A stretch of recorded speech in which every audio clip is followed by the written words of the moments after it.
है। रूप मंत्र आयुर्वेदिक फेस क्रीम, ये कोई कॉस्मेटिक नहीं, आयुर्वेदिक औषधि है।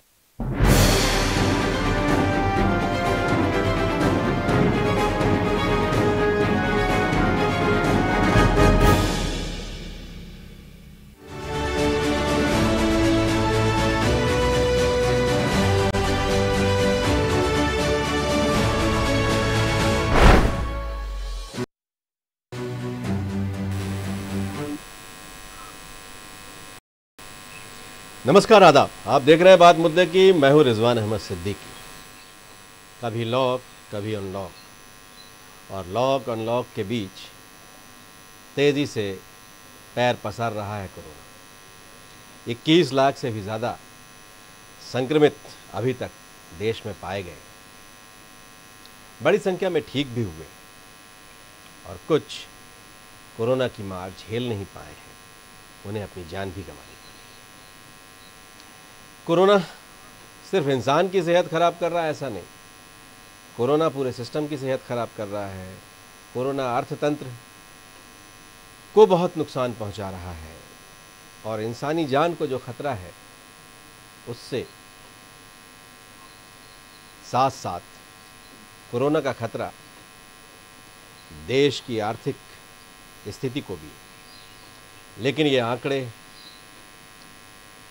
दिन पर दिन बढ़ते ही जा रहे हैं। जो जांच हुई है अभी तक, जहां तक हम पहुंच पाए हैं, वो 21 लाख पार कर चुका है और एक बड़ा आंकड़ा है। और ये अभी थमने वाला है, ऐसे कोई आसार भी नज़र नहीं आते हैं। और जब हम लापरवाही करते हैं, ऐसे लोगों के संपर्क में आते हैं या ऐसे लोगों को अपने संपर्क में लाते हैं जो संक्रमित हो सकते हैं, तो ख़तरा और बढ़ता है, फ़िक्र भी बढ़ती है। तो फ़िक्र होगी तो जिक्र भी होगा। तो चलिए, सवाल बहुत से हैं और इन्हीं सवालों के बीच हम आपसे चर्चा करेंगे और यही हमारा आज का विशेष, कोरोना कब होगा लॉक। इस विषय पे हम चर्चा आगे करें इससे पहले देखिए हमारी ये ख़ास रिपोर्ट।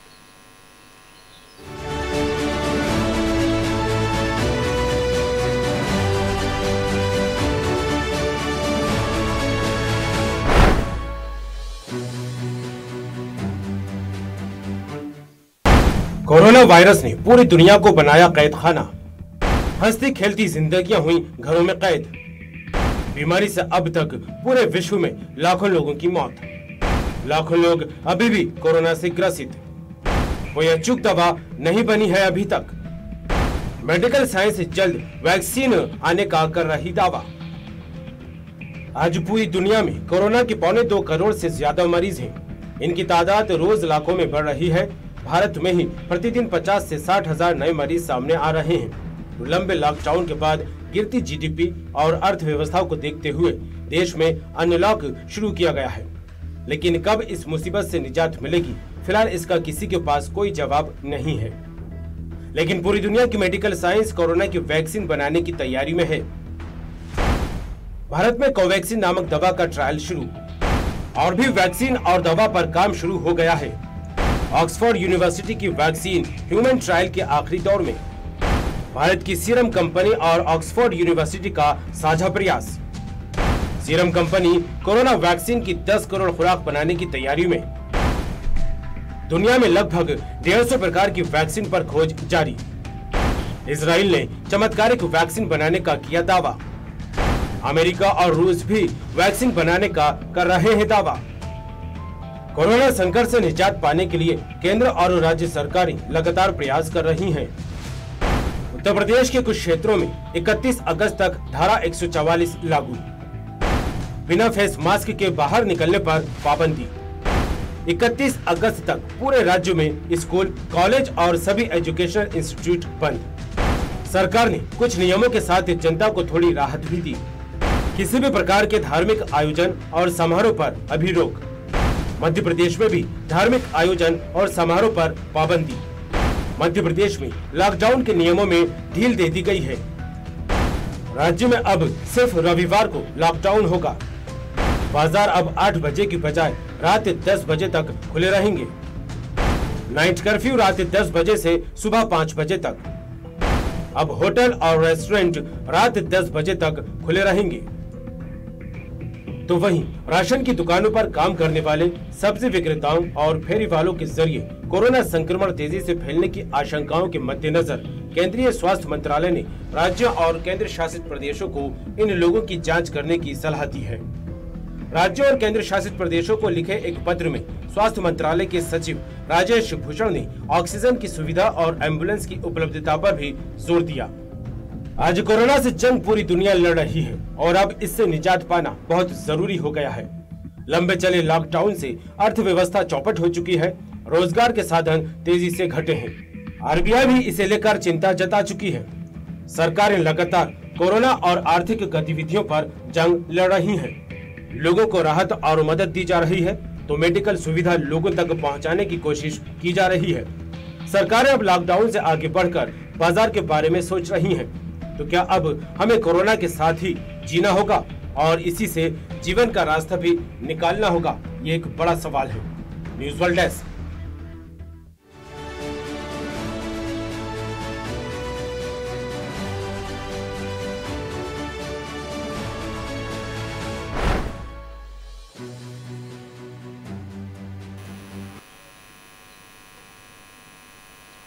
तो कोरोना को लेकर बहुत तरह के सवाल हैं और जिस तरह से बढ़ रहा है ये कब थमेगा। दवाओं के खोज लेने के दावे बहुत से हैं, बहुत सी वैक्सीनों के दावे हैं, अलग अलग देशों ने किए हैं और हमने भी ऑक्सफोर्ड के साथ मिलकर दवा बना ली है, ट्रायल के अंतिम दौर में है और वैक्सीन बनाने की हमने तैयारी करी। तो चलिए इस विषय पर हम बात करेंगे। हमारे साथ मौजूद हैं भारतीय जनता पार्टी से ब्रजगोपाल लोया, कांग्रेस से दुर्गेश शर्मा, साथ ही हमारे साथ वरिष्ठ पत्रकार हैं डॉक्टर शिशिर उपाध्याय और डॉक्टर DS परहुआ, विषय विशेषज्ञ हैं। आप सभी का बहुत बहुत स्वागत है। डॉक्टर परहुआ, मैं आपसे ही शुरू करता हूं, आपसे ही शुरुआत करते हैं इसकी। और ये जो 21 लाख आंकड़ा पार हो चुका है, इसे आप कैसे देख रहे हैं? आपको क्या लगता है किस स्तर पर ये संक्रमण और आने वाले दिनों में बढ़ने वाला है? और अब जब अनलॉक की दिशा में हम बढ़ गए हैं, सिर्फ रविवार लॉक है, बाकी सब दिन अनलॉक, तो ऐसे समय में इसे हम लॉक कैसे कर पाएंगे, कैसे करेंगे और हमें करना क्या चाहिए?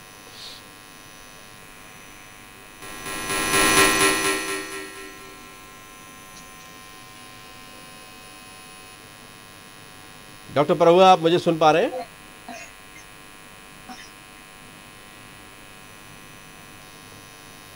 डॉक्टर परहुआ, आप मुझे सुन पाए?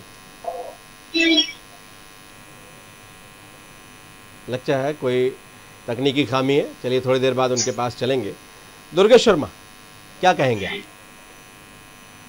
जी, स्थितियां बहुत भयावह है और सबसे बड़ा दुर्भाग्य है कि मेरे देश की सरकार शायद अब सो गई है, क्योंकि जब शुरुआत था तब केंद्र से हमें कई बार मैसेज भी मिलते थे, कई बार आदेश भी मिलते थे और लग रहा था कि हमारी केंद्र सरकार पूरी तरह से इस महामारी के खिलाफ लड़ने के लिए तैयार है और कमरबद्ध करके पूरी तरह लड़ाई कर रही है। पर धीरे से उन्होंने पूरी समस्याओं को या पूरी लड़ाई को प्रदेश सरकारों की तरफ ट्रांसफर कर दिया। तो प्रदेश सरकारों ने उसको सीधे डीएम तक पहुंचा दिया और अपनी जवाबदेहियों से हाथ झाड़ के दूर खड़े हो गए। अब आप ये देखिए कि मध्य प्रदेश हो, उत्तर प्रदेश हो या अन्य कोई से प्रदेश हो, केंद्र सरकार में बैठे माननीय मोदी जी ने कहा था कि इस कोविड के दौरान जो लोगों को अन्य से मदद मिलनी है वे नवंबर तक के लिए तारीख करी जाती है। पहले के दौर में जब उन्होंने किया था उस समय करीबन 91% लोगों को अनाज मिला था और आज सिर्फ 61% लोगों को अनाज मिल रहा है। चारों ओर बेरोजगारी है, आदमी आर्थिक रूप से टूट चुका है, किसी के पास कुछ व्यापार बचा नहीं है, किसी के पास नौकरियां नहीं बची हैं, लाखों करोड़ों की तादाद में नौकरी जा रही है और ये जो महामारी है ये अपनी चरम सीमा पे बढ़ती जा रही है। आज 21 लाख है और यदि इसी रेशो में बढ़ते रहे तो 1 करोड़ होने में बहुत देर नहीं लगेगी। पर हमारे यहाँ स्थिति यह है कि हम कोई अस्पताल या किसी तरह की वेंटिलेटर की व्यवस्थाएं ये नहीं मिल पा रही हैं।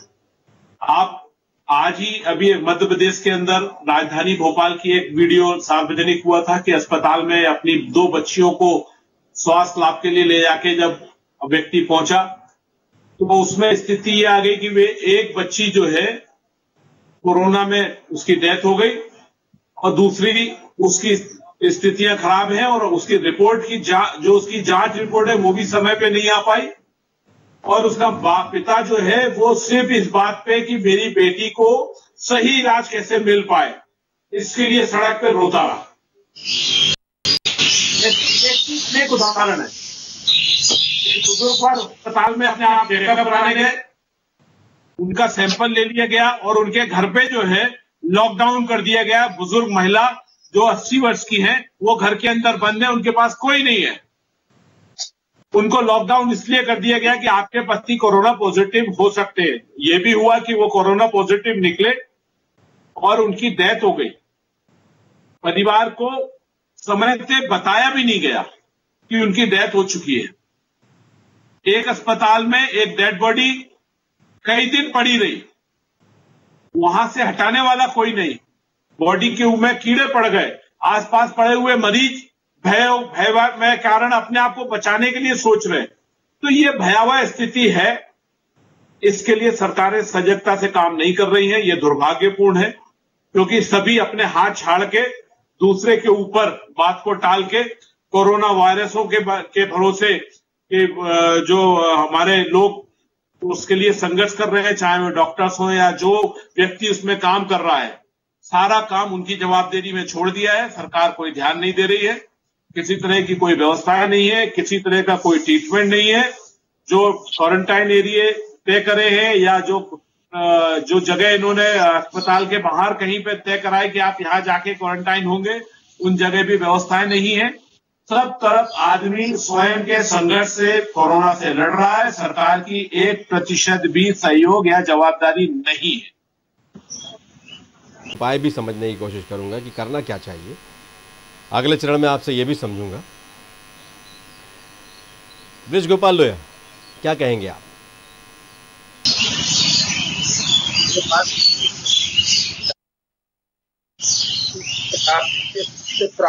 दौर से गुजर रहे और ये त्रासदी जो है इसे आप सब मिलजुल कर और सरकार के सहयोग से इससे बाहर भी निकलेंगे, ये सच है। परंतु अभी जो दुर्योग की बातें कर रहे थे, जो 21 लाख पॉजिटिव सरकार नहीं, वे सरकारें किसी भी पार्टी की हो सकती है। दुर्गेश जी, आपकी पार्टी की भी है। जो ज्यादातर लोग 69% लोग ठीक होकर अपने घर गए, वो 69% लोग भी सरकारों के सहयोग से ही ठीक होकर गए। और यदि आज संक्रमण बहुत सारी जगह, कुछ चुनिंदा जगह देश में छोड़ दी जाए, उसके अलावा अगर कम्युनिटी स्प्रेडिंग नहीं हुआ है तो वह सरकारों के प्रयास के कारण ही नहीं हुआ है। इसमें सरकार के प्रयासों की सराहना होनी चाहिए। दूसरी बात, जो देश पीपीई किट नहीं बनाता था अप्रैल तक, आज वो निर्यातक बना है। ये सरकार के प्रयास हैं। यदि आज कोरोना वैक्सीन के हम दूसरे दौर के चरण के बाद तीसरे चरण के टेस्टिंग में जा रहे हैं, तो ये सरकार के प्रयास हैं। यदि आज जो सूचनाएं मिल रही हैं कि गेट्स फाउंडेशन ने $15 करोड़ इस हेड के लिए भारत सरकार को देने का विचार किया है, यदि यह है तो ये सरकारों के प्रयत्नों से हो रहा है। ये सरकार कर रही है और जो सरकार काम कर रही है उसमें उसके साथ सहयोग करना और सकारात्मकता रखना आपकी भी जिम्मेदारी है, जनता की भी जिम्मेदारी है, हमारी भी जिम्मेदारी है। तीसरी बात, जो सबसे महत्वपूर्ण विषय है कि प्रधानमंत्री जी ने स्पष्ट ये कहा था, 2 मई का उद्बोधन आप याद करें कि जान और जहान दोनों की चिंता करके हमें कोरोना से लड़ना है। एक बात और कही गई थी कि कोरोना से बहुत लंबे समय तक हमें साथ रहना है, इसलिए हमें कोरोना के साथ जीने की आदत डालना पड़ेगी। उसको हम किस तरह रोक सकते हैं ये हमें देखना पड़ेगा और हम खुद अपने को कैसे दूर रखें, अपने परिवार को कैसे दूर रखें। परंतु एक बात मैं मानता हूं, मुझे ऐसा लगता है ये व्यक्तिगत रूप से कि जिस तरह भारत में रिकवरी रेट बहुत अच्छा है, वो रिकवरी रेट अच्छा होने के कारण जो कोरोना का भय अप्रैल और मई तक था जनमानस के बीच में, उसमें भी कमी आई है। अब वो कोरोना से डरता नहीं है, और यही एक वो कारण है जो नंबर्स को बढ़ा रहा है। दूसरा एक कारण है नंबर्स का बढ़ने में बहुत बड़ी संख्या में होने वाले टेस्ट। आज इस देश में 7 लाख से ऊपर टेस्ट की स्थिति में भारत पहुंच चुका है।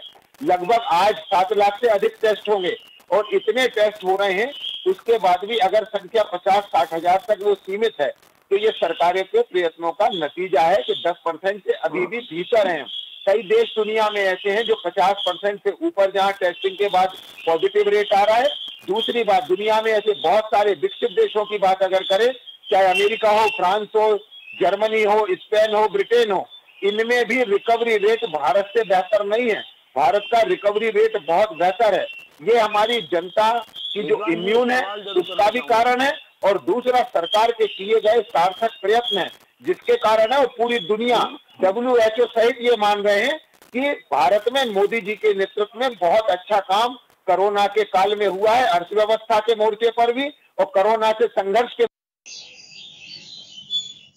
पास आऊंगा। शिशिर जी, आप क्या सुन पाए और क्या नहीं सुन पाए, ये तो मैं नहीं समझ पाया, लेकिन ब्रज गोपाल लोहिया कह रहे हैं कि सबके सामूहिक प्रयास हैं, सरकार ने बहुत अच्छे प्रयास किए हैं, और सभी अलग अलग जगह सरकारें हैं अलग अलग, और ये प्रयास का ही नतीजा है कि बेहतर ढंग से काम हो रहा है। और दुर्गेश शर्मा ने क्या कहा वो तो आपने सुना था। क्या कहेंगे आप, डॉक्टर शिशिर उपाध्याय? डॉक्टर शिशिर उपाध्याय, आप मुझे सुन पा रहे हैं? डॉक्टर शिशिर उपाध्याय, आप सुन पा रहे हैं मुझे? डॉक्टर शिशिर उपाध्याय, आप मुझे सुन पा रहे हैं? बिल्कुल। ब्रज गोपाल लोहिया कह रहे हैं कि ये प्रयास है, सरकार के अच्छे प्रयास हैं, जिनका नतीजा है कि लोग रिकवरी भी बहुत अच्छी हो रही है, और जो कम्युनिटी स्प्रेड है वो उस तरह से नहीं हो रहा है। दुर्गेश शर्मा को इसमें बहुत ढेर सारी खामियां कमियां नज़र आती हैं। वो विपक्ष हैं तो इसलिए उस तरह की बात कर रहे हैं, ब्रज गोपाल सत्ता पक्ष हैं इसलिए वो उस तरह की बात कर रहे हैं। और एक पत्रकार की निगाह से आप इसे कैसे देखते हैं और क्या सोचते हैं, और ये थमेगा कब, कब इसको लॉक लगेगा? रिजवान जी, मैंने दुर्गेश जी की जो बात सुनी, सबसे पहले मुझे ब्रज गोपाल लोहिया जी की एक बात में बड़ा दम नजर आया, जो उन्होंने कहा, चूंकि लंबे समय से पिछले 15 सालों से वो ये कह रहे हैं कि जो भाजपा कह दे वही अगर सत्य नहीं है। उनका कहना है कि सबको साथ देना चाहिए, हम जो कर रहे हैं उसमें साथ देना चाहिए। पिछले 12-15 मार्च से लेके अब तक देश की जनता ने साथ दिया है और अभी भी साथ दे रही है, लेकिन बड़े बड़े दावे करने के बाद, बहुत बड़ी महामारी है, बड़े बड़े दावे करने के बाद भी ब्रज गोपाल लोहिया जी, आपकी सरकार उस तरीके से काम नहीं कर पाई है जितना इसको किया जाना चाहिए था। कहीं न कहीं स्वीकार करना पड़ेगा आपको कि 15 साल आपकी सरकार होने के बाद ऐसी स्वास्थ्य व्यवस्था आप नहीं दे पाए कि आपका मुख्यमंत्री भी, आम आदमी हमीदिया में जा रहा है, आम आदमी एम्स में जा रहा है, आपके माननीय मुख्यमंत्री, हम सब के माननीय मुख्यमंत्री, जिनके लिए सब प्रार्थना कर रहे थे, उनको चिरायु में जाके एडमिट होना पड़ता है। तो प्रदेश की स्वास्थ्य व्यवस्थाओं के लिए, इस महामारी को लेके नहीं, आम व्यवस्थाओं के लिए कहीं न कहीं सरकार जिम्मेदार है। मैं कांग्रेस के दुर्गेश जी की बात इसलिए नहीं करना चाहता कि दुर्गेश जी का स्वास्थ्य मंत्री तो अपनी सेटिंगबाजी में लगे रहे जब तक वो स्वास्थ्य मंत्री थे, और वो कांग्रेस के थे, सरकार इनकी थी, लेकिन वो पता नहीं था कि वो कहां अपनी पींगे बढ़ा रहे हैं। इसलिए उन 15 महीनों में तो स्वास्थ्य का क्या हाल हुआ ये मैं बात नहीं करना चाहूंगा। लेकिन आज की जो स्थिति है, इसके लिए अभी भी ब्रज गोपाल जी स्वास्थ्य सुविधाओं, आपने शायद संवेदनशील मुख्यमंत्री जी भी है और भाजपाई भी है, आपने आज करौद वाले एक का वीडियो नहीं देखा, देखिएगा, जिसकी एक बिटिया तड़प तड़प के खत्म हो जाती है, उसको कोरोना नहीं होता है, लेकिन उसको ले जाके कोरोना के नाम पे उसके साथ क्या किया गया, ये बात मैं कह चुके हैं। और मेरा ये है कि सुझावात्मक अब दिशा में हम थोड़ा सा बढ़ें कि क्या किया जाना ज़रूरी है, कैसे थमेगा ये सब, और इसके साथ साथ जो अर्थव्यवस्था बुरी तरह से बेपटरी हो गई है उसको भी हम कैसे उबारेंगे। ऐसे बहुत ढेर सारी चीज़ें हैं। आप क्या सोचते हैं उस पर? रिजवान जी, मेरा अपना मानना है एक जर्नलिस्ट होने के नाते कि आज चुनौतियां हमारे और आपके साथ साथ सरकार के और माननीय जनप्रतिनिधियों के सामने एक साथ है। कहीं ना कहीं व्यापार पिछले 4 महीने में पूरी तरह से ठप हो चुका है। कहीं ना कहीं किसी न किसी रूप में, मैं तो आपकी बात करता हूं, दिन भर में 24 घंटे में 15 से 18 घंटे व्यस्त रहने वाला व्यक्ति आज कोरोना के बहुत ज्यादा एक्टिव नहीं हो पा रहा है। तो जब आपके मन में फ्रस्ट्रेशन आ सकता है, जब मेरे मन में वर्किंग उतनी नहीं कर पाता हूं तो फ्रस्ट्रेशन आ सकता है। आम आदमी, हमारा स्टूडेंट, हमारा व्यापारी, हमारे एडवोकेट्स, हमारे दूसरे माननीय लोग जो कहीं ना कहीं व्यस्त थे, कहीं ना कहीं आय के स्रोत थे उनके, लेकिन आज सारा चौपट हो चुका है, सारा खत्म हो चुका है। सकारात्मक भाव से एक अच्छे विपक्ष के रूप में कांग्रेस और सत्ताधारी दल भाजपा और सबको मिलके इससे उबरने के लिए हमें प्रयास करना चाहिए। आलोचनाएं करने के लिए बहुत वक्त है हमारे पास, लेकिन सबको मिलजुल कर, हमारा राष्ट्र है, हमारा प्रदेश है, हमारा शहर है, हमको उसको बचाना है। क्योंकि मैंने जो स्थिति देखी है रिजवान जी, जो हालात मैंने देखे हैं, उसको देख के आज की डेट में स्थिति जो आज है हमारी, उसको देख के तो सीधा सीधा ये लगता है कि आज के हालात जो हैं, जो आज के हालात हैं,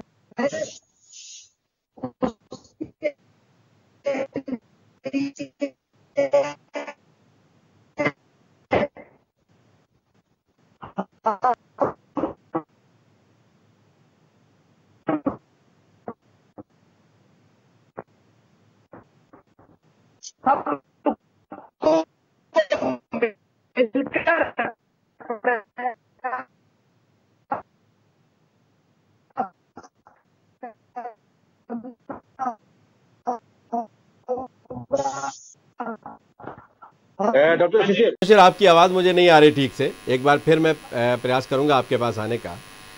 डॉक्टर डी एस परहुआ, आप कैसे देख रहे हैं इन सारी चीज़ों को?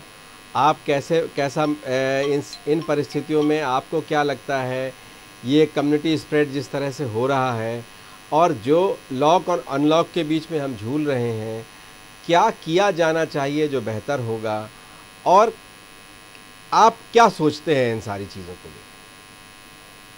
लेकर? हम ये पहले समझ लें कि एक जो कोरोना एक वैश्विक बीमारी हमारे सामने आ गई है, पर ये बहुत अच्छी बात है कि ये बीमारी बहुत ज्यादा खतरनाक नहीं है, घातक नहीं है, जानलेवा नहीं है।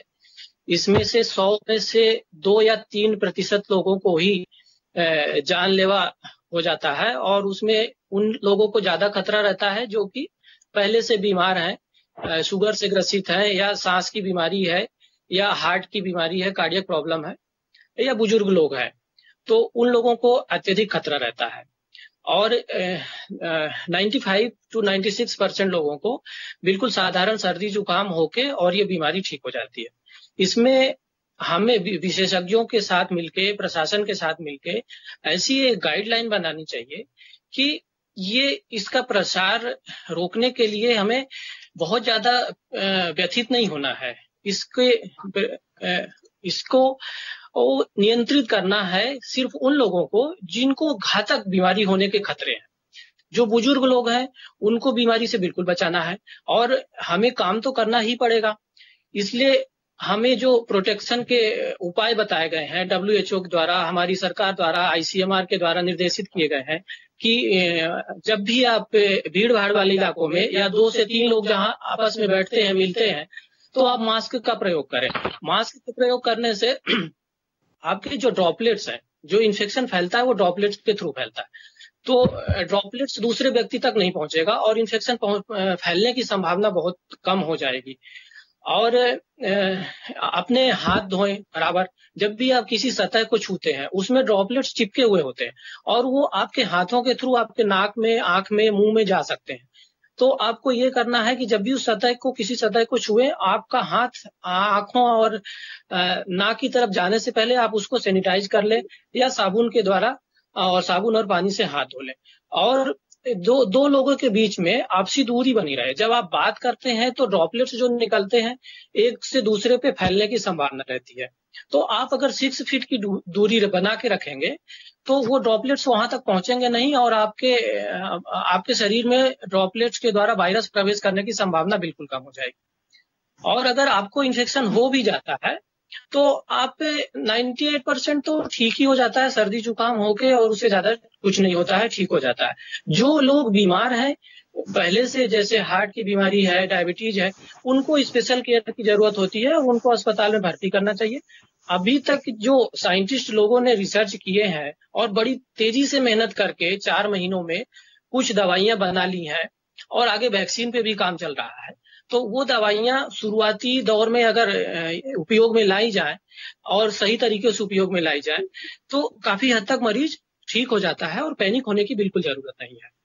और अगले कुछ ही महीनों में 3 ब्रह्मोस वैक्सीन का ट्रायल चल रहा है, जो कि एक ऑक्सफोर्ड यूनिवर्सिटी एस्ट्राजेनेका का है, जिसको अपनी रिपोर्ट में हमने दिखाया था कि 3 जगह कहाँ इस तरह का अंतिम चरण में सारा कुछ है।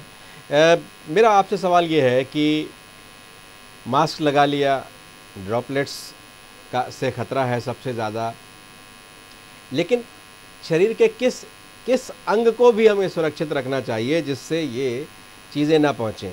आँखों के बारे में क्या है, बालों के बारे में क्या है, अन्य तरह के जो छिद्र हैं उनके बारे में क्या है, और इससे और क्या क्या, ख़ास तौर से ये बारिश का मौसम है तो और किन किन स्रोतों से ये फैल सकता है, उसके बारे में भी आपको शेयर करना चाहिए। बिल्कुल, ये वायरस सिर्फ और सिर्फ ड्रॉपलेट से फैलता है, जो मुंह के द्वारा और छींक में, खांसी में जो रेस्पिरेटरी ट्रैक्ट होता है उसके द्वारा जो सिक्रीशंस निकलता है उसी में ये वायरस बैठा हुआ रहता है। और वो ड्रॉपलेट्स अगर आपके मुंह के अंदर चली गई या नाक से चली गई या आंख की म्यूकोसा, जो म्यूकोसा झिल्ली होती है बहुत पतली होती है और आंख में हमने रगड़ दिया तो उसमें ब्रेक्स हो जाते हैं और उसके थ्रू वायरस आपके शरीर में प्रवेश कर सकता है। और कोई भी तरीके नहीं है जिससे आपके शरीर में वायरस प्रवेश करेगा। तो हमें आंख को, मुंह को और नाक को बचा के रखना है। मुंह और नाक तो मास्क अगर अच्छी तरह से प्रयोग करें तो बिल्कुल ढका हुआ रहता है, और आंखों के लिए एक बड़े साइज का चश्मा प्रयोग करना चाहिए। अगर जिसको पावर लगता है तो पावर वाला चश्मा यूज कर सकते हैं, पावर नहीं लगता तो सिंपल चश्मा यूज करें। तो उससे क्या है कि वायरस शरीर के अंदर प्रवेश होने से बचेगा। और बहुत सारी मिथक है कि गर्म पानी पीने से वायरस नहीं होएगा या गर्मी में रहने से नहीं होएगा या अल्कोहल से नहीं होगा, तो ये सब मिथक है, इन सब से कोई फायदा नहीं होता है। सिर्फ और सिर्फ आपको सतह को छूने के बाद अपने हाथ को सैनिटाइज करना है और हाथ को हैंड वॉश करना है। और बारिश हो रही है, बारिश के दौरान इसकी वायरस के सतहों पे चिपके रहने की संभावना, जैसे नमी हो जाती है, उमस हो जाती है और मिट्टियां हो जाती हैं, गंदगी बढ़ने की संभावना रहती है। तो इसमें साफ सफाई का बिल्कुल ध्यान रखा जाए और इससे बचा जा सकता है। ड्रॉपलेट्स है वो तो छींक आई तो पानी में भी मिल सकता है, वो बहकर किसी जल स्रोत में भी जा सकता है। तो यदि ये इस तरह से, तो पानी में ये कितनी देर तक सरवाइव कर सकता है? इसकी कोई रिसर्च वगैरह हुई है?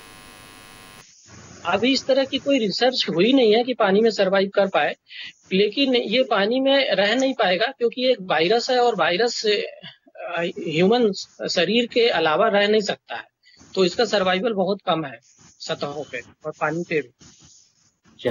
फिर मैं आपके पास एक बार और लौटूंगा।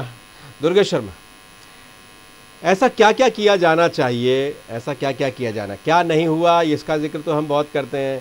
ब्रजगोपाल लोहिया ने भी बहुत ढेर सारा जिक्र कर दिया। उन्होंने कहा कि वो शुरू दिन से ही सावधानी बरत रहे हैं, इसी वजह से उनकी सावधानी का ही नतीजा है, सुखद परिणाम है कि 21 लाख ही हुआ है।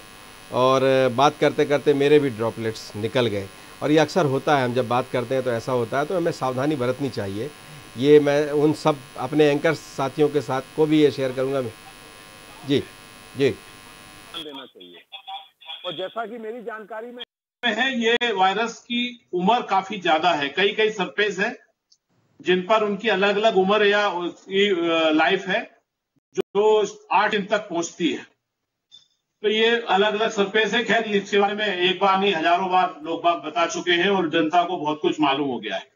पर हमें सरकार से क्या करना चाहिए? सबसे पहले हम ये मानते हैं कि जो शुगर पेशेंट है या हार्ट पेशेंट्स है, इनको सबसे ज्यादा इसमें संक्रमित होने की संभावना है।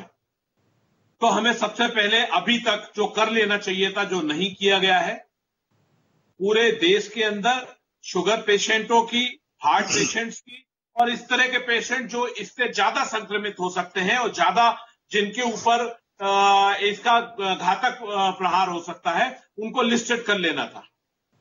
उनके ऊपर बारीकी से निगरानी रखने की, वे ज्यादा किसी इस वायरस के संपर्क में ना आ पाए, उसके लिए सरकार को अलग से प्रयास कर देना चाहिए था। दूसरा एक सबसे बड़ा है जो आज अस्पतालों में अभी तक सरकार किसी तरह की व्यवस्थाएं नहीं कर पाई है। मध्य प्रदेश की राजधानी भोपाल में गिने चुने अस्पताल हैं और आज स्थिति यह है कि सबके पूरे बेड भरे हुए हैं और लोगों को यदि अस्पताल जाना है तो उनके पास सुविधाएं नहीं है। हाल ही में आज की या कल की, मेरे को आज सुबह की खबर है, एक उच्च अधिकारी की मृत्यु एक शासकीय बड़े अस्पताल में इस कारण हो गई कि उसको ऑक्सीजन की सही मात्रा नहीं मिल पाई। ये दुर्भाग्य है कि हम ऑक्सीजन भी पिछले 4-5 महीने के अंदर प्रचुर मात्रा में तैयार नहीं कर पाए या ऐसी व्यवस्थाएं नहीं बना पाए कि ऑक्सीजन के कारण मृत्यु ना हो। इस पर हमें प्रयास करना चाहिए। साथ में हमको ये देखना चाहिए कि जो लोग घर से निकल रहे हैं, जो मार्केटों में आ रहे हैं, उन पे हम क्या कर सकते हैं। ऐसा करना चाहिए, मेरा मानना है कि मार्केट के अंदर जाने के लिए एक बैरिकेड्स लगने चाहिए। उस बैरिकेड्स के अंदर जाने वाले व्यक्ति को समय की बाध्यता हो कि आप मार्केट के अंदर जा रहे हैं तो आप आधा घंटे के लिए या 15 मिनट के लिए पहले उससे आप पूछा जाए आप कितनी देर के लिए, काहे के लिए जा रहे हैं, उसका समय उसका बाध्यता के साथ में फिक्स किया जाए, उसको वहां से पर्ची बनाई जाए, जरूरत लगे तो 1, 2, 5 रुपए की टिकट ली जाए। उस पैसे का उपयोग इस महामारी के खिलाफ अपन कर सकते हैं और उसको समय बाध्यता के साथ में यदि वो व्यक्ति समय पर उस मार्केट से बाहर नहीं आता है तो उस पर जुर्माना लगाना चाहिए।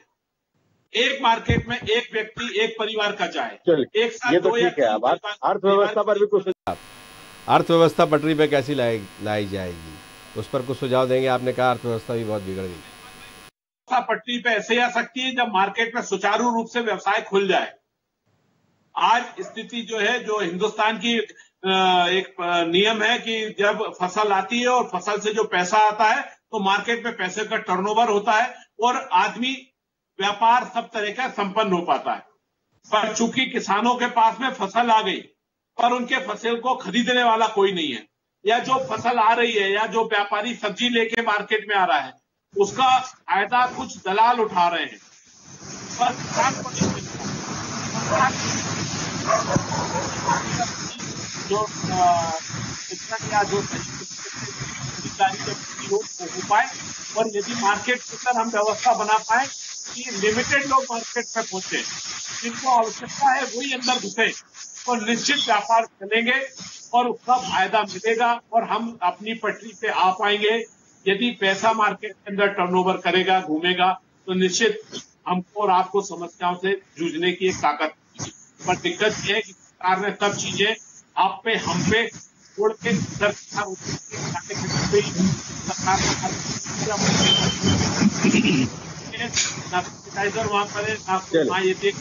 दुर्गेश शर्मा, आपकी आवाज़ भी नहीं आ रही है अब साफ। ब्रज गोपाल लोहिया, क्या कहेंगे आप? नहीं, देखिए, दो बात कहें रिजवान जी। एक तो ये है कि क्या किया गया है और क्या किया जाना चाहिए।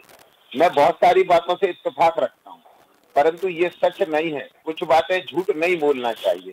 मध्य प्रदेश में आज लगभग 280 से 300 मरीज वेंटिलेटर पर हैं, जबकि मध्य प्रदेश में 1569 वेंटिलेटर की व्यवस्था कोविड हॉस्पिटलों में की जा चुकी है। दूसरी बात, इकोनॉमी को हमें वास्तव में पटरी पर लाना है, ये सच है, परंतु बहुत कुछ इकोनॉमी पटरी पर आई भी है। अगर हम ऑल ओवर बात करें तो ऑल ओवर 85-83% इकोनॉमी रिकवरी पर पहुंच चुकी है। जैसे पेट्रोलियम का जो सेक्टर है वो 89% टैक्स कलेक्शन गवर्नमेंट तक पहुंच रहा है। दूसरा एक सेक्टर होता है टोल टैक्स का, वो 87% तक पहुंचा है। जीएसटी छिड़कते हैं साहब, बहुत महंगा कर दिया है आपने। एक तो आमदनी भी नहीं है और ऊपर से इतना महंगा कर दिया है। कुछ और उपाय बताइए ना, कुछ और अच्छा उपाय कीजिए। उपाय नहीं बता रहा, मैं ये बता रहा हूँ कि ये इकोनॉमी रिकवर हो रही है, उसके संकेत हैं कि जब हमारा collection all over GST collection 87% पहुंच गया, 91,000 करोड़ जून का कलेक्शन था। दूसरी बात जो सरकार आगे करने जा रही है कि परसों तक हम 14,487 टेस्ट थे और सरकार ने यह सुनिश्चित किया है कि आने वाले 2 दिन के अंदर 30,000 से अधिक टेस्ट मध्य प्रदेश में होने लग जाएंगे। टेस्टों की ज्यादा संख्या, बेड की ज्यादा संख्या और एक जो काम सबसे ज्यादा होने की आवश्यकता है वो ये है कि हम जनता को ज्यादा से ज्यादा अवेयर कर पाए, प्रत्येक माध्यम से कर पाए, चाहे वो हमारा सोशल मीडिया का प्लेटफॉर्म हो, चाहे मीडिया का प्लेटफॉर्म हो। ज्यादा से ज्यादा अवेयरनेस आना चाहिए, क्योंकि जैसा अभी डॉक्टर साहब बात कर रहे थे कि रिकवरी रेट बहुत अच्छा है, बहुत कम लोग गंभीर होते हैं और बहुत कम मृत्यु दर है। इसके कारण जनमानस में जो इसके प्रति लापरवाही बढ़ रही है उसको भी हमें रोकना है। दुर्गेश जी जो कह रहे थे टैक्स लगाना तो बहुत उचित नहीं है, परंतु हाँ उसको ये निर्धारित होना चाहिए कि वो कितनी देर तक जाएगा और किस काम से जा रहा है, या वो केवल अनावश्यक रूप से घूम रहा है। डॉक्टर DS परहुआ, आपसे भी मैं ये समझना चाहता हूं कि टेस्ट अधिक बढ़ने से कोई फ़ायदा होता है, नुकसान होता है? टेस्ट जितना बढ़ेगा, जाहिर है, क्या लगता है आपको कि आसपास जो है बहुत ढेर सारे लोग टेस्ट नहीं हो रहे हैं इसलिए कि जो सिम्टोमेटिक नहीं है उनके टेस्ट ही नहीं होते, उन्हें पता ही नहीं चलता। बहुत से लोग हो सकता है ऐसे भी हों जो इन परिस्थितियों से गुजर चुके हों, पता ही नहीं चला, हल्की सर्दी ज़ुकाम या बिना सर्दी ज़ुकाम के भी आगे बढ़ गए। लेकिन ये कैरियर तो है, ऐसे लोगों से जितना ज़्यादा बचा जाएगा, लेकिन बचा कैसे जाएगा जब पता ही नहीं होगा, जानकारी ही नहीं है तो बचना भी मुश्किल है। तो टेस्ट को लेकर आप क्या सोचते हैं? टेस्ट, जहां तक मेरा मानना है कि वायरस की जो इन्फेक्टिविटी है, एक आदमी से एक व्यक्ति से दूसरे व्यक्ति में फैलने की क्षमता जो है, तो उसी समय ज्यादा होती है जब व्यक्ति को लक्षण होते हैं और लक्षणों से 1 या 2 दिन पहले मैक्सिमम, तो उस दौरान ही वायरस की संभावना रहती है कि वो दूसरे व्यक्ति पे फैलेगा बहुत तेजी से। तो टेस्ट एसिम्प्टोमेटिक, जिसको लक्षण ही नहीं है, उसको टेस्ट करके हम लोग उसको पॉजिटिव निकाल देते हैं और उसके कारण सभी लोगों को क्वारंटाइन होना पड़ता है, काम रुक जाता है और उसके कारण काफी धन का अपव्यय भी होता है। और WHO और ICMR ने भी अभी एक नई गाइडलाइन जारी करी है कि जो टेस्ट की पॉजिटिविटी होती है उसमें CT रेशियो होता है, थ्रेशोल्ड रेशियो होता है, कि अगर वायरस की एक मात्रा होती है, वो अगर 24 साइकिल थ्रेशोल्ड से ज्यादा होती है तो उसकी इन्फेक्टिविटी कम हो जाती है, वो फैलने की क्षमता एक व्यक्ति से दूसरे व्यक्ति में कम फैलता है। और अगर 24 से कम, जैसे 22 या 23 में आ गया साइकिल थ्रेशोल्ड में पॉजिटिव, तो हम इससे ये तरीका अपना सकते हैं तो साइकिल थ्रेशोल्ड पता करके, अगर कम साइकिल थ्रेशोल्ड है मतलब इन्फेक्शन के ज्यादा चांस है, तो उस व्यक्ति को क्वारंटाइन कर देना चाहिए और हॉस्पिटल में ले जाना चाहिए और उसको अलग रखना चाहिए। अगर ज्यादा थ्रेशोल्ड पे पॉजिटिव आता है मतलब वो फैलने की संभावना बहुत कम है और उसको घर में क्वारंटाइन कर देना चाहिए और बाकी लोगों को काम कर देना चाहिए। तो इससे हमारी अर्थव्यवस्था सुचारू रूप से बनी रहेगी। हमें 2 गज की दूरी और मास्क लगा के फैला के काम पे अपने लगना पड़ेगा, तभी हमारी अर्थव्यवस्था सामने रहेगी। बिल्कुल। आपसे अंतिम प्रतिक्रिया चाहूँगा, क्या लगता है क्या होना चाहिए, क्या बेहतर होना चाहिए? इसलिए कि हवाई आ गया, हवाई जहाज़ों से आ गया और देश भर में फैल गया, और अब तो ऐसी जगह पे भी फैल गया है जहां समाज का वो बहुत कमज़ोर वर्ग भी रहता है और बुज़ुर्ग तो इसका शिकार हो ही रहे हैं, आशंकाएं भी हैं। लेकिन 21 लाख पार हो जाना भी चिंता का विषय है। तो इन सब के बीच अब होना क्या चाहिए, वो आपकी अंतिम प्रतिक्रिया में चाहूँगा। आपने सभी को सुना। मैं रिजवान जी, जिस तरीके से मध्य प्रदेश सरकार ने, क्योंकि पहले जो प्रयास किए जाना थे उन प्रयासों में कितना सार्थक सफल हुए, कितना असफल हुए, ये तो मुद्दा बिगड़ जाएगा। केवल मध्य प्रदेश का नहीं है, इसलिए कि ये जो कुछ भी आया वो देश की सीमाओं से ही आया है जी। लेकिन आज जिस तरीके से केंद्र से लेकर राज्य तक ये कहा जा रहा है कि आप अपनी जिम्मेदारी खुद, अपनी सुरक्षा स्वयं करें, आप अपनी खुद की केयर करें, अब ना तो लॉकडाउन और ना किसी तरीके की कोई दवाई से इसका सुधार होगा। आपकी सोशल डिस्टेंसिंग और आपका जितना ज्यादा से ज्यादा बचाव के लिए आप सुरक्षित घर में रहें, वो सबसे उचित है। तो मुझे लगता है कि आम आदमी उसको करने लगा है, लेकिन टेस्ट जिस तरीके से हो रहे हैं और अर्थव्यवस्था जैसी बिगड़ रही है, तो इसमें कोई बीच का रास्ता निकालना पड़ेगा। सरकारें, ब्रजगोपाल जी ने जो बताया बिल्कुल सही बताया कि एक हमारे यहाँ एक कहावत है रिजवान जी कि एक तो दूबरा और ऊपर से दो अषाढ़। एक तो वैसे ही हमारी मार चल रही थी, हमारे ऊपर पेट्रोल डीजल का ऊपर से जो टैक्स लगाया है उससे और हालत खराब हो गई है आम आदमी की। तो इस पर टैक्स से ज्यादा सरकार क्या राहत दे सकती है, क्या सुधार कर सकती है? एक चीज बहुत अच्छी हिंदुस्तान में हुई है रिजवान जी, बाकी जगह विदेशों में शायद ऐसी सुविधा नहीं है कि यहाँ कोरोना के जो इलाज होता है उसको सरकार हाथों हाथ ले रही है और इलाज करवा रही है, लेकिन इतना ही पर्याप्त नहीं है। जो रोजगार ठप हुआ है, जो व्यवसाय ठप हुआ है, इस पर भी हमको सबको सकारात्मक सोच के साथ मिलजुल के प्रयास करना चाहिए, क्योंकि बाजार भी खुलने लगे, सोशल डिस्टेंसिंग भी बन जाए, व्यापार भी चलने लगे, बाकी चीजें भी एक सामान्य उसमें आ जाए, तभी हम पटरी पर हमारी अर्थव्यवस्था आ पाएगी। जैसा कि आपने पहले अभी पूछा था दुर्गेश जी से कि अर्थव्यवस्था को लाने के लिए तो हम अब ये मान के चलते हैं कि इसके बीच हमको जीना सीखना होगा। जैसा डॉक्टर साहब ने कहा, हमें इन समस्याओं के बीच में जीना सीखना होगा और व्यवसाय भी शुरू करें और काम भी शुरू करें, प्लस स्वास्थ्य की जो सुविधाएं हैं उसको ज्यादा से ज्यादा केयर करें कि हम अपने स्वास्थ्य को सुरक्षित बनाए रखें और अपनी केयर करें। आप चारों मेरे साथ जुड़े, आपका बहुत बहुत धन्यवाद। तो बस यही है कि कोरोना कब लॉक होगा, तो बहुत ढेर सारे दुनिया भर से जवाब आ रहे हैं कि वैक्सीन जल्द से जल्द बनने वाली है, उसका उत्पादन शुरू होने वाला है, बहुत से टेस्ट सफल हो गए हैं ऐसा दावा भी किया जा रहा है। लेकिन ये वैक्सीन कब आएगी, कितने की होगी, कैसे होगी, कितने लोगों को मिलेगी, कब मिलेगी, कैसे मिलेगी, बहुत ढेर सारे सवाल तब भी हैं। तो सबसे बड़ा सवाल ये है कि इसके साथ जीना है और इससे बचना कैसे है। हमें एक कर्तव्य दिखाने वाले व्यक्ति की तरह होना पड़ेगा कि कोई छींक रहा है तो उससे दूर हो जाओ, कैसे बचो, पतली गली से निकल जाओ, कैसे बचो। लेकिन जब ये हो जाए तो साहस के साथ उससे लड़ो। लेकिन 21 लाख आंकड़ा चिंता में डालता है और जांच और अधिक होगी तो और अधिक आंकड़े निकलेंगे, इसलिए कि बहुत से लोग इससे गुजर भी चुके होंगे। तो चलिए एक बार फिर इसी के साथ जीना है, इससे लड़ना है और डरना नहीं है, इसलिए कि डर के आगे ही जीत है। चलिए हमारे इस कार्यक्रम में बस इतना ही। खबरों का सिलसिला जारी रहेगा। हम कल फिर मिलेंगे एक नए मुद्दे के साथ, तब तक मुझे दीजिए इजाज़त।